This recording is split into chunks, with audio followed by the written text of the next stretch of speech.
সর্বশ্রেষ্ঠ আদর্শ মহামানব। মহান প্রভু তার উপর করুণা সকল বিশ্ব নেতা হযরত মুহাম্মদ সাল্লাল্লাহু আলাইহি ওয়াসাল্লাম এই পৃথিবীতে রহমাতুল্লিল আলামিন তথা নিখিলে বিশ্বের কন্যা ছবি হিসেবে প্রেরণ করেছেন।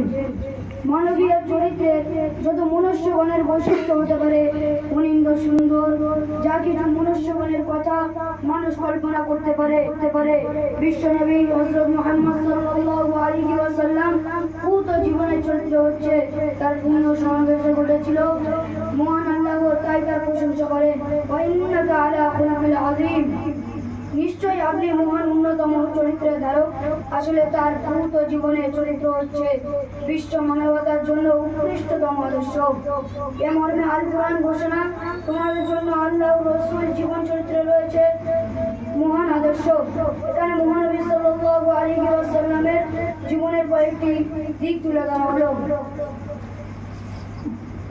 1 নম্বর, ন্যায়পরায়ণতা। ন্যায়পরায়ণতা মহানবী সাল্লাল্লাহু আলাইহি ওয়াসাল্লামের জীবনের এক উজ্জ্বলতম আদর্শ। ন্যায় বিচারের ক্ষেত্রে তিনি যে অপূর্ব দৃষ্টান্ত স্থাপন করেছেন তা বিশ্বকে অবাক করে দিয়েছে। বিচারে তিনি ধনী নির্ধারণ, আত্মীয় অনাত্মীয়, শত্রু মিত্র, স্বজাতি বিজাতি, অভিজাত ইতর, নারী পুরুষ, শিক্ষিত অশিক্ষিত প্রমুখের মধ্যে অন্য পার্থক্য করেনি। চুরির অপরাধে অভিজাত কুরাইশ বংশীয় আক্রমণী হাত কাটা নিয়ে কথা উঠলে তিনি জনগম্ভীর স্তরে ঘোষণা করলেন, যদি আমার মেয়ে ফাতিমা রাদিয়াল্লাহু তাআলা আনহা চুরি করত, আল্লাহর শপথ আমি তার হাত কেটে দিতাম। 2 নম্বর, আমানতদারি ও বিশ্বাসযোগ্যতা। হযরত মুহাম্মদ সাল্লাল্লাহু আলাইহি ওয়াসাল্লাম ছিলেন মহান আমানতদার। বিশ্বাসযোগ্যতার মূল প্রকৃতি তার অপ্রতিম বিশ্বাসযোগ্যতার গুণের মধ্যে শত্রু মিত্র নির্বিশেষে সকলে তার নিকট তাদের ধন সম্পদ সোনা দানা গচ্ছিত রাখত। তিনি গচ্ছিত সম্পদ অতি যত্নের সঙ্গে হেফাজত করতেন এবং চাহিদা মাত্র তার মালিককে যথাযথভাবে প্রত্যাপন করতেন। এ মহাতি গুণের কারণে মানবতার চরম গুণেও তিনি শত্রু মিত্র সকলের নিকট আল আমিন ও আস-সাদিক সত্যবাদিতার দুর্লভ উপাধিতে বিভূষিত হন। 3 নম্বর, ওয়াদা বা অঙ্গীকার পালন। ওয়াদা পূরণ বা অঙ্গীকার পালন করা নবী সাল্লাল্লাহু আলাইহি ওয়াসাল্লামের চরিত্রের অন্যতম বৈশিষ্ট্য। প্রতিশ্রুতি বা অঙ্গীকার পালন না করা তিনি জঘন্যতম পাপ বলে অভিহিত করেন। তিনি ঘোষণা করলেন, পালন করে না তাই তিনি নির্দেশ দেন, তোমরা যখন অঙ্গীকার করবে তখন তা পালন করবে। 4 নম্বর, সত্যবাদিতা।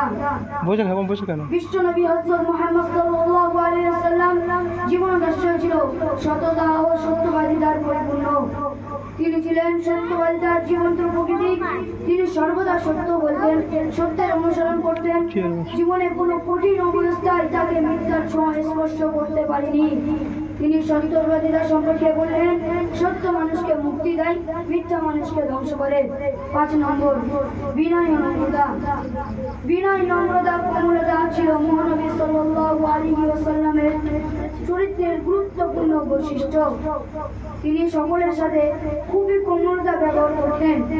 জীবনে কোনোদিন কারোর সঙ্গে রঙ্গ আচরণ কিংবা কটু বা শক্ত কথা বলে একটিও কষ্ট দেননি। এমনকি তার দাসী চরম শত্রুরাও তার বিনমিত্র ব্যবহারে বিমুগ্ধ ছিল। 6 নম্বর, ক্ষমা ও ধৈর্য। ক্ষমা যে মুহূর্তের লক্ষণ, এই লক্ষণটি মহানবী সাল্লাল্লাহু আলাইহি ওয়াসাল্লামের চরিত্রের সর্বক্ষেত্রে প্রতিফলিত হয়েছিল। তিনি ছিলেন ক্ষমা ও ধৈর্যের মূর্তি প্রকৃতি। প্রাণঘাতী শত্রুকেও তিনি ক্ষমা করে দিয়েছেন। সহস্রবাদের মক্কা ও তাইফ বিজয়ের সময় তিনি যে ক্ষমার আদর্শ স্থাপন করেন, বিশ্ব ইতিহাসে তার কোনো নজির নেই। তিনি বিশ্বের বুকে ক্ষমার যে আদর্শ রেখে গেছেন তা চিরদিন আপনারা নিয়ে থাকবেন। 7 নম্বর, আত্মমানবতার সেবা। আত্মমানবতার দরিদ্র বন্ধু মহানবী সাল্লাল্লাহু আলাইহি ওয়াসাল্লাম জীবনটাই ছিল দিন দুঃখিনী, এতিম, অসহায়, দুঃখে স্থায়ী ও বিপন্ন মানুষের সেবায় নিবেদিত। তিনি ছিলেন গরিব দুঃখীদের অকৃত্রিম আপনজন।